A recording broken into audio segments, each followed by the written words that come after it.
10.5 secrets to writing a bestseller. I'll deliver this at this table. This is the reward of writing a bestseller.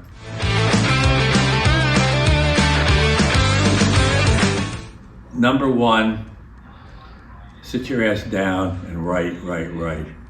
Now the beauty of that for me is as I've said, I don't work for a living, I play for a living, and I've always loved to do it.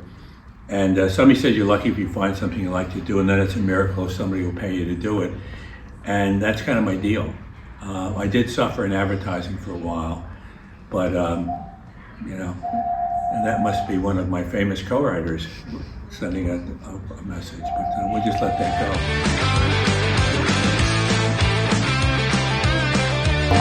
Well, I have a rule about covers, which is I notice it, I want it.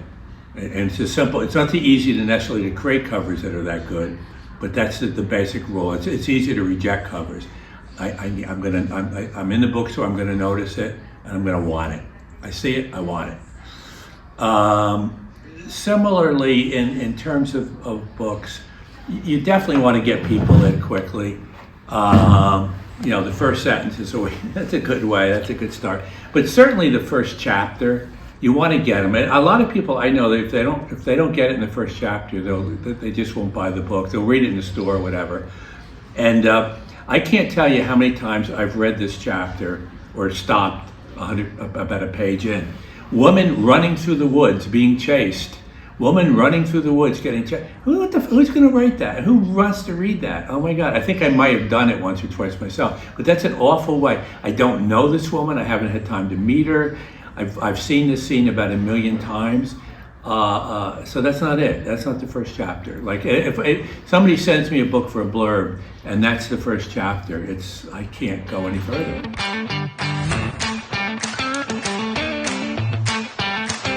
Okay, this is a personal thing, and this is really about me. Write it how you talk it. I write very colloquial. Mostly, I'll go back and forth between the first person and third person.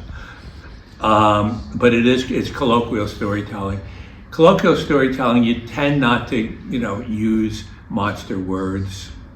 Generally not, unless some people that's the way they talk.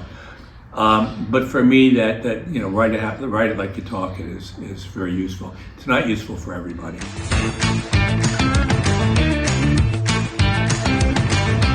Yeah, number 4, research everything, even a bee sting. It really, really, really helps. The more you think you know about things, you read a little bit more and you get just another detail. It really helps something come alive. The trick, and this happens all the time, is people will do the research and then they drop it all. So it's supposed to be a very suspenseful chapter, like in St. Patrick's Cathedral, and like in the first Michael Bennett book. And these people have taken over St. Patrick's in the beginning of this. I think it's the vice president who's died. So all these celebrities are there, all these important people, and somebody takes over the church.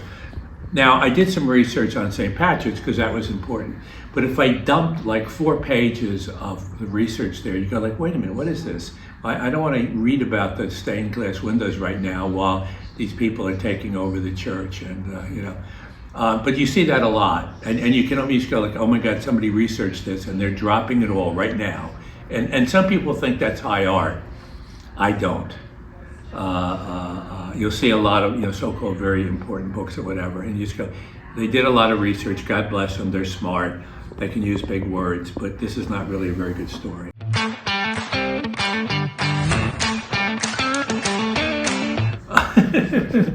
Write for the reader, not the critic. Maybe that's my cop-out, but some of the critics are fine. It's a funny thing. Before I was anybody, all the reviews are good. Now that I'm somebody, it gets a little bit more mixed. And doing with co-writers, then they really don't know what to make of that. It's really very simple. Read the damn book and be honest about it. And as long as people are that way, I'm fine with it.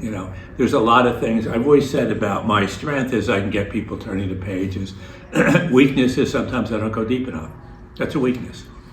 and those two things they fight against one another a little bit, or they can. But don't worry about the critics, no matter what. Even if you're writing a book, for starters, people are going to write books where they're worried about the critics. I don't know. That makes me a little nervous. In other words, I don't think you're going to write a great book worrying about the critics, and I don't think you're going to write a really commercial book writing about the critics. You can write a pretty good book worrying about the critics.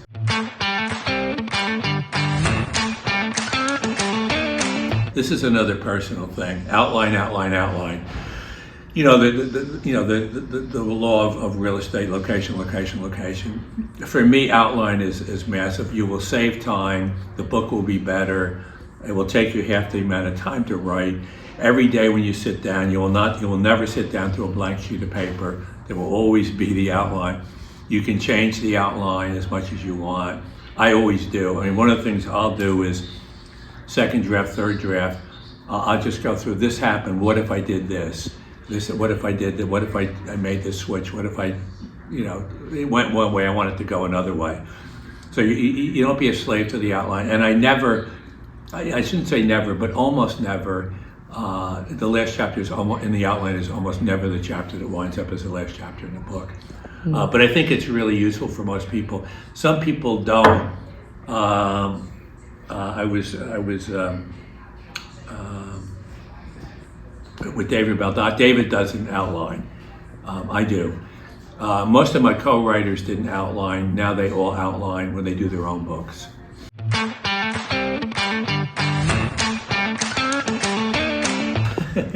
Simple one, just tell the damn story. Just be honest about it. Tell a story. I like to pretend there's one person sitting across from me. I don't want them to get up till I finish telling the story. It's a good discipline. It's not right for every book, but I think it helps. Even a lot of the nonfiction that I like, it's great stories. Seabiscuit, great storytelling. Most of the Larson books, great storytelling. All the President's Men, most of Woodward's book, great storytelling. I just, I mean, some people get away with it, but I don't like books where they haven't figured out how to tell a story.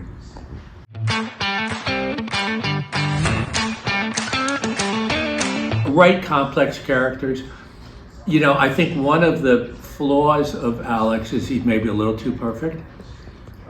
He could use more. He does have some complexity because he always has that struggle between his work life and his family life. So there is that complexity to him, and he honors it. He really does. He's aware of the problem. He tries to deal with the problem, but he could be more complex.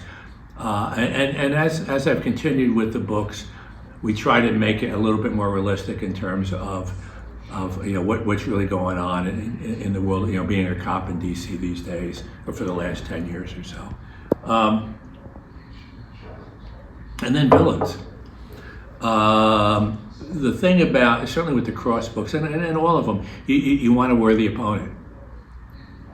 If you do a villain who's not a worthy opponent, there's no fun in it. You go, okay, this idiot is kind of, there's no drama.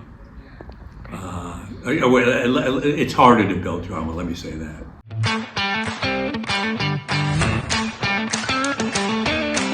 Break the rules, and that probably is number one for me. And I've always done it, and sometimes sometimes people object to it. For example, I'll write first and third person in all the books. Some people don't love that. I do.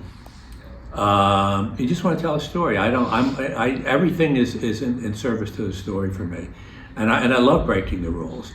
I love breaking the rules in the kids' books.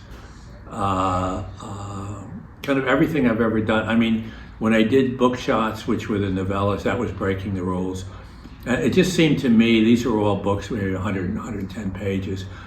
And it just seemed to me there were an awful lot of people that didn't have time to read full-time books, especially, when they're in their 30s and whatever, they're trying to make their bones at work and raising a family and whatever. And I thought it'd be very valuable for a lot of people for there to be these books that you would read them in about the same length it takes you to watch a movie. And I think you can write cool stories that way. Novellas, I think, are cool. And there aren't enough of them out there. At any rate, but I did all these novellas. That was a nutty year because that year I wrote one novel and I think 2 or 3 of the book shots, but I also did, I think it was 2,600 pages of outlines. Crazy.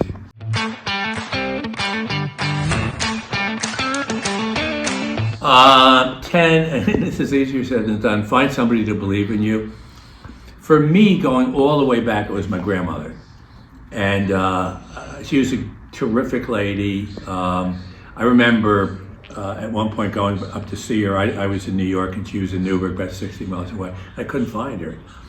And I finally, I'm wandering around, I see this huge ladder, and she had an old house that she and my grandfather had built. And it was like a goofy three-story house in the woods. And she was up on the extension ladder fixing the television antenna. And she's like, 82, whatever, old. And there she was. But she believed in me. And she just said, look, I loved to play basketball as a kid. And I was decent. I could dunk in high school, and a little white guy could dunk. But she said, you're not going to play in the NBA, so forget about that. But pretty much anything you set your mind to, you'll be able to do, including writing, which, that would have been a real long shot for me. I was a good student always, but not a particularly good big reader. And it's the stuff they gave us in high school. It was Catholic high school, and none of us liked it. It turned most of us off on reading, which is why I stress, nowadays, there's so many cool books for kids to read. If the objective is to get them to be readers, give them cool stuff to read. And I don't mean dumb stuff, but just good stories. The Book Thief is a complex story. It's a great story. It's a long book. So what? They'll read a long book if it's a good story.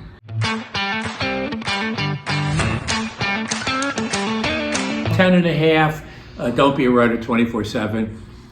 And this is true of anything you do that you work and you get obsessive about and you love it and whatever. Trying to make time for yourself. There is a saying that I came across, which I've always liked, which is work hard, play hard, rest hard. And most people don't rest hard because they're I got to use this extra hour and a half. You don't really have to. Rest hard is okay. I'm resting here in front of the ocean. Look at the ocean's a good model for life. There it is, doing its ocean thing.